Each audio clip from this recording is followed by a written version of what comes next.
I'll start back over. So like I was saying, my name is Elroy Richard, and I am one of the librarians on the St. Croix campus. I'm also a Blackboard administrator at UVI. This is our second session of our Tech Tuesdays, and today's session will be focused on Blackboard Collaborate Ultra. So Blackboard Collaborate Ultra is basically a web conferencing tool. It's very similar in nature to the likes of Zoom and Microsoft Teams, but it has some benefits, and it has probably what I've been hearing from a lot of users. It doesn't have all of the different features of a Zoom, but like I said, I will be highlighting some of what I think is a benefit of using Ultra. Okay, so I'm gonna go ahead and start sharing my screen. Let's go straight to it. Okay, so like I was saying, Blackboard Collaborate Ultra. Can you guys see my screen? No. No. No? Nope. Okay, let's go back to Teams. All right. Okay, so now you can see my screen. Mm-hmm. All right, great. Okay, so Blackboard Collaborate Ultra, it's like I said, a web conferencing tool, and it's embedded in all core shells at Blackboard. So it's a tool, like I said, it's similar in nature to Zoom and Teams. I would say one of the primary benefits is that it is embedded within Blackboard, so you have access your enrollments, your student enrollments, and your students will easily have access to the platform. Okay, so I'm in one of my demo courses, and as you know, each course in Blackboard, the core shell, the design is really dependent on the professor, the instructor. But what the basic way that you can access the tool is by going, if you go down under the content areas, you go to tools, and then you can see a link right here for Blackboard Collaborate Ultra. This is the same, students will be accessing it. So you basically go to tools and Collaborate Ultra. What I recommend is that you can create a shortcut to it by going to this little menu feature right here, add menu items, and you go to what we call a tool link. Okay, and then we're gonna create a shortcut to Blackboard Collaborate Ultra. We're gonna make it available to the users in the course. I'm just gonna call it Blackboard Collaborate Ultra. Submit, and as you can see now on our course menu, there is a link, a direct link to Blackboard Collaborate Ultra. So I'm just going to bring it up, shift it so you can make it more easily available or accessible to the students. So we created the shortcut to Blackboard Collaborate Ultra. So I could just go ahead, click on it. It's going to bring us to this interface where you can see the various sessions. You would have the ability to create sessions. As you can see, I have 2 sessions listed here. One of them is it's currently available, and the other, I set it up as like weekly office hours. And I'm going to show you how you can create those sessions. So if you go to the option for create session, it's going to ask you for the session name, and you can just give it the appropriate name. I'm going to call this demo session 2. As we scroll down, you would see there is an option to invite guests access. And this link is for individuals that's not part of the current enrollment. So your course enrollments will have all the students listed and they will have access to Blackboard. But a guest that you plan to invite who does not have access to Blackboard, you can definitely do invite outside individuals. So the guest link, it says after you save the session, it would provide that link that you can share with those guests. Okay, so if you know that one of your guests is going to be either a presenter or a moderator, you can give them those appropriate rights at the beginning. But I'm just going to leave it as participant. But like I said, if you know you are going to have a presenter, you can give them the presenter role or the moderator role. And I know we have a small session. Since I'm sharing my screen, I can't really see the Teams interface, but if you have any questions at any point, you can just unmute, or if Lindsay could just let me know if anybody raised their hand so I can answer those questions. Yep, no problem. Accordingly. Lindsay. Okay, so as we scroll down, you will notice that there is the availability to set times, the times when the session will be available. So the first session that I have over here, it's a no end session. So this is an open session, meaning that from this time right now, it will be available to anyone who have access to the course. So this could be a collaborative area for students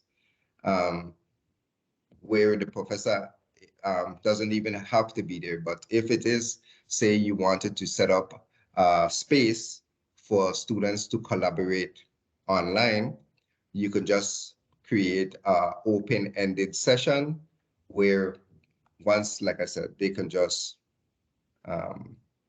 meet and collaborate within this platform. The second session that I have created, like I said, I created this as like a weekly hours. So some professors, they do have online office hours. So this would be a great space to create that type of environment. So if I know that like every particular day, Wednesdays, from 10 to 11, that I wanted to create a space that I can meet with students. They can set up office hours and the likes. You can definitely do that. You can create it, well, said weekly. So, but you can see you have the option for daily and monthly as well.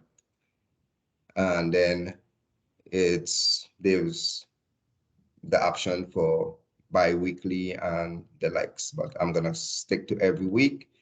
And then if you know you're gonna have 6 sessions, you can set that. And then early entry, you can set it to the appropriate time that you would like them to have access. I'm gonna leave it to the 50 minutes. And then once I hit, what did I call this? Okay, I hit create. You can see that the sessions was created. Okay, so after I hit save, you would see up here in guest link, it would provide the link, the appropriate link that you can share with the individuals that does not have access to collaborate. Okay, so remember these are for the guests that's not, that does not have access to Blackboard. Any questions at this point before I move on?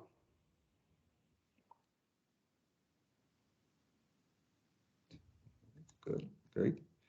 All right, so these 2 sessions are not available as yet because they're restricted to be available during just these specific times. But I can always create, jump into this session just for this demo purpose. This is the one that's always available. And then here we can just go to join session.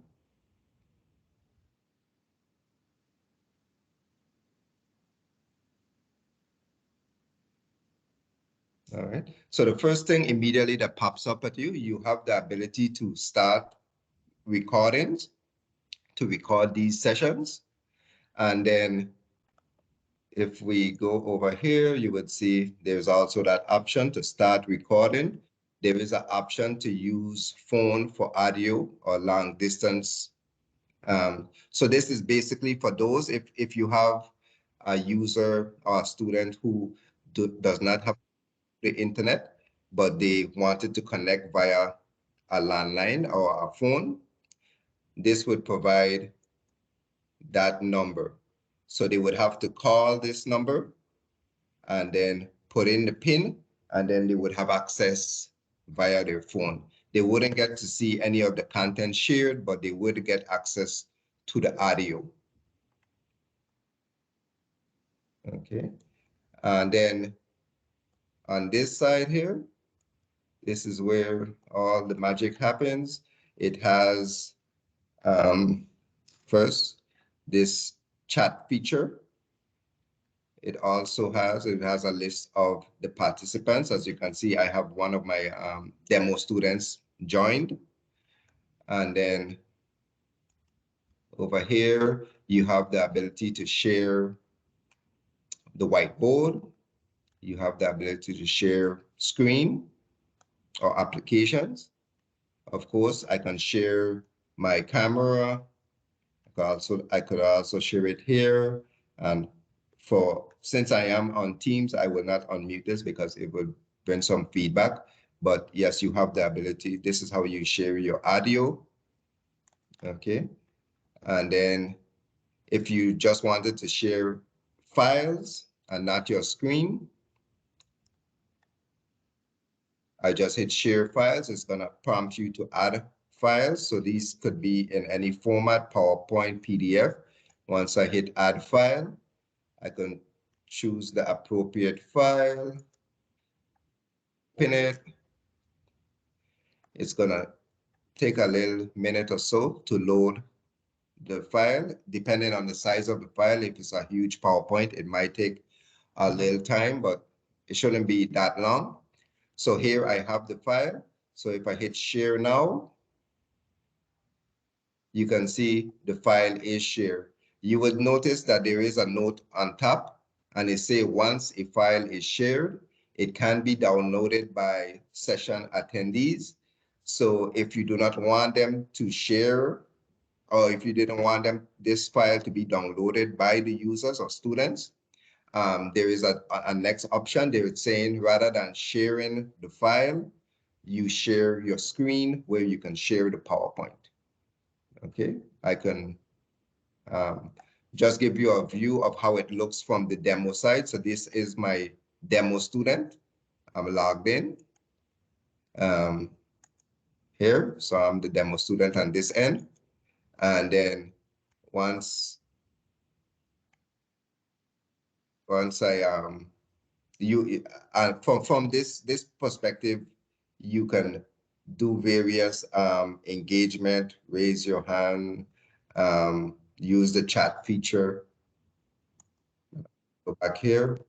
So I'm going to stop sharing.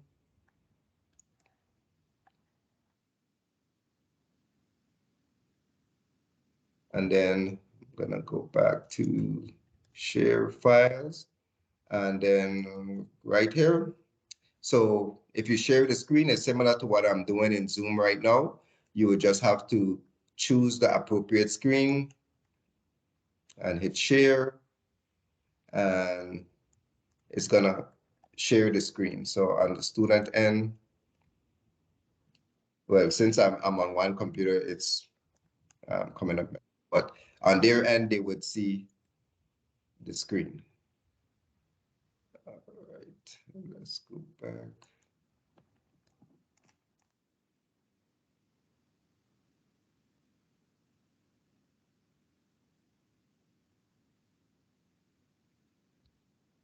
Okay, let's close this. All right, so I'm back in my moderator role. So this here to the bottom, this, let me stop sharing. This is what we call the session engagement. So there's this nice little video that I wanted to share with you guys. It's pretty short, but it talks about all of the different benefits of using um, the different features for the engagement. So I'm gonna just start it. Hi, I'm Yolene, Product Can you Manager guys for hear Blackboard me? Collaborate, the virtual classroom. I want to introduce you to a new way we're leveraging data to empower instructors, and more specifically to the first release of what we're calling Engagement Insights. We did user research in which we attended several kinds of sessions and courses to observe what are some of the challenges that instructors face when teaching online, and then discuss it with them. One topic that was recurrently coming up was about engagement. In this virtual world, how do I know if students are truly engaging? How can I get them to participate? How to find out what works? Of course, when you're teaching a session, you do have a sense of how engaged your audience seems to be. But it can be challenging to overcome impressions, bias, and actually assess the true impact of what you're doing when you're trying to get them to participate. There's already so much you're juggling with while teaching the session. Although you know engagement is crucial, it's tough to actually get the full picture on it. That's where engagement insights come in. It gives you that synthetic data-informed view that helps you understand how engaged your audience is, then act on it, and see the immediate results in the numbers. In this first release, we're focusing on the two indicators that instructors told us are the most representative of engagement: hands raised and chat messages. The Engagement Insight panel gives you the total count of the number of times hands were raised and chat messages were posted. So throughout the sessions, the more you get your learners to participate, the higher the counter gets. But that's not all. We also want to give you a more qualitative perspective. For example, here we can see there's quite a bit of engagement, but it's actually only a small proportion of your audience. So as an instructor, I'm challenging my students with a hint. Does this solar system look right to you? I can see that this gets more students to engage. They may not have answers, but it doesn't mean they can't engage by sharing their thoughts. Now I'm curious how many of my attendees went to school back when number 9 was a planet. So I tell them, raise your hand if you know the name of number 9. Oh, only one. Not too surprised it's the eldest. I can ask him to turn his microphone on and tell us. I wish I'd get a bigger proportion of my class engaging. Moving on to the next part of the lesson, I try a new strategy. It's about recalling what we learned last time, and I ask my learners to raise their hand if they know the answer.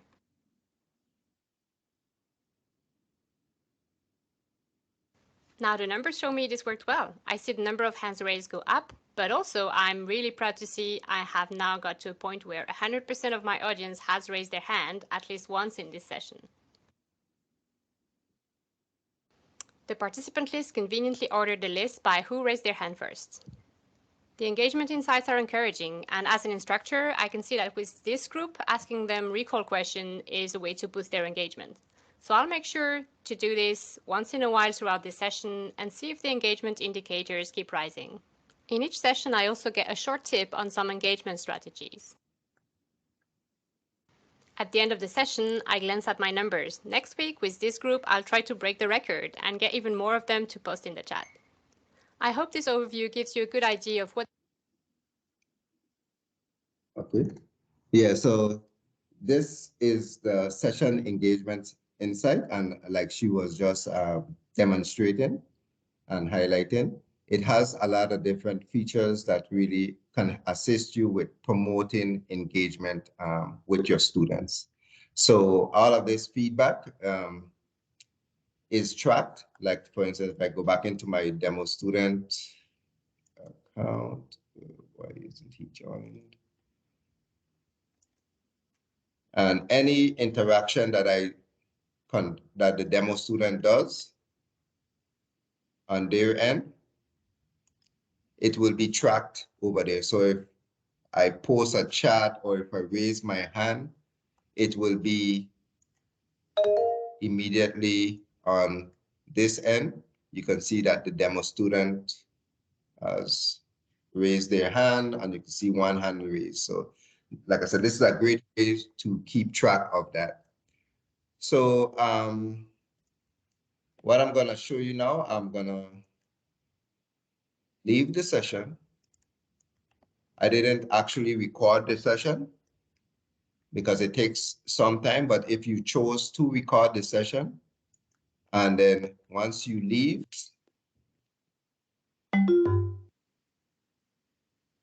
the session, and you go right here to this menu button, and you go to recordings, the session would be here. So at this point, the students could always access the recordings. If you wanted to share a link of that recording, I could go right here, and then you can share a link. So if you have users, or if you wanted to share the link with users that does not have access to, just copy and paste this link and email it to them. Okay. So this file here is a MP4 file, and you can download it as well if you want to, or we would suggest right now, we are recommending that faculty with these types of files that you download it and then you can upload it through Kaltura. Okay, I know some of you probably are familiar with Kaltura, but the process is very simple and is pretty quick to download and upload to Kaltura, and then it would be embedded within Kaltura. Okay. So I'm gonna show you how you can do that quickly. So for instance, say I downloaded this, and you download it to the appropriate spot. And then you go to your My Media. So if you go to the dashboard, the home page for Blackboard, and you click on My Media, you go to Add New, Media Upload. It's gonna ask you to choose the file. You're gonna find it within your downloads and open. You can give it a title. I'm just gonna leave Collaborate Recording 1. You can enter a description for the students. And then once I hit, you wanna make it private. I mean, will be to content only, to content owner only. But if I go ahead and hit save, and then I go back into my course. So it's uploaded within My Media. I go into the appropriate course that I wanted to upload it in. For instance, I have a content area called videos, but you can put it in any area of the course that you want to. And I scroll down. All I would have to go to is build content. Go to Kaltura Media. You're gonna hit embed. It's gonna ask you for a title. Demo recording 2. You can put a description. You'll have to, if you want users to view it, the default is set to yes. If you want to track the number of views, if you want to set a time that is available, you can set it. If you don't, it's just going to be available to users. And then once I do that, you can see that the video is now here. It's embedded, and it's embedded through Kaltura. Okay, so this way we're actually saving space within your Blackboard course. Okay. All right. So I'm going to stop sharing. And at this point, if you guys have any questions, that's basically was my nice little plug on the utilization of Blackboard Collaborate Ultra. Like I said at the beginning, it doesn't have a lot of features that Zoom and Microsoft Teams have. It doesn't have the ability to do breakout sessions and all of that, but it does have its benefits. And one, I said, like one of the primary benefits at this point is the ease of access for users, students, and you can create different collaborative spaces, such as if you wanted to create a space for office hours, or if you wanted to create an open space that your online students can meet and collaborate amongst themselves. All right, so I'm gonna put in the chat a feedback form, but if you have any question at this point, I will definitely. Sir, I have a question. Well, two questions actually.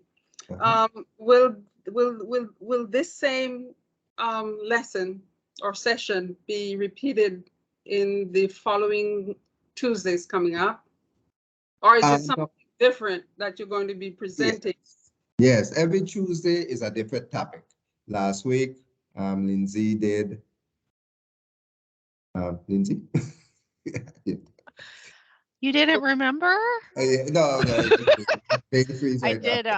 I did Flipgrid and Kaltura. Okay. Yeah. So like I said, every week you should be getting different promotional emails about the topic for that week. But every week is going to be a new topic.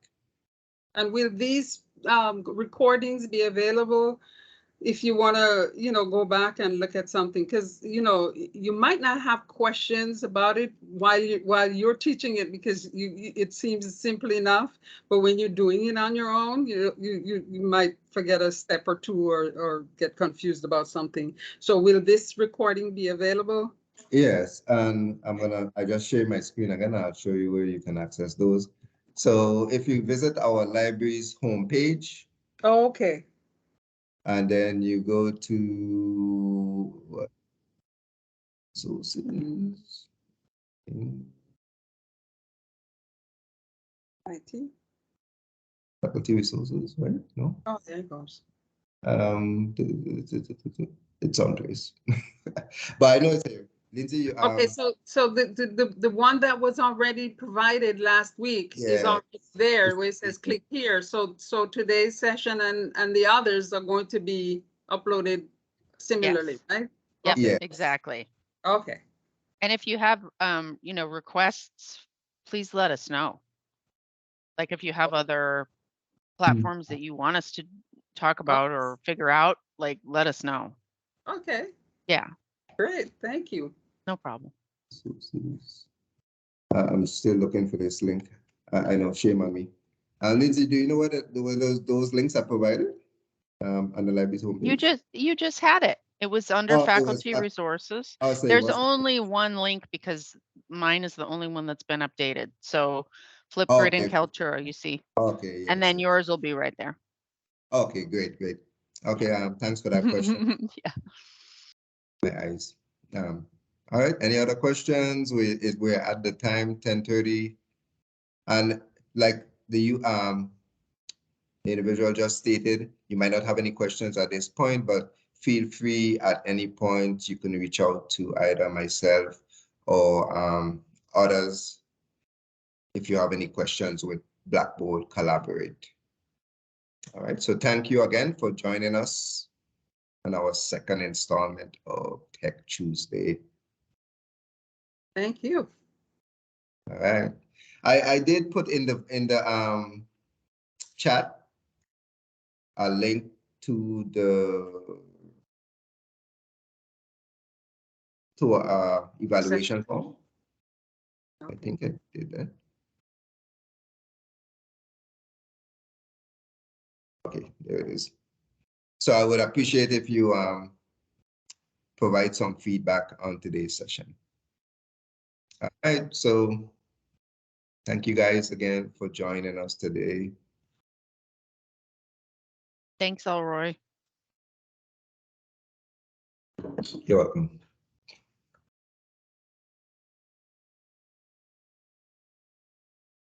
All right. Okay, take care.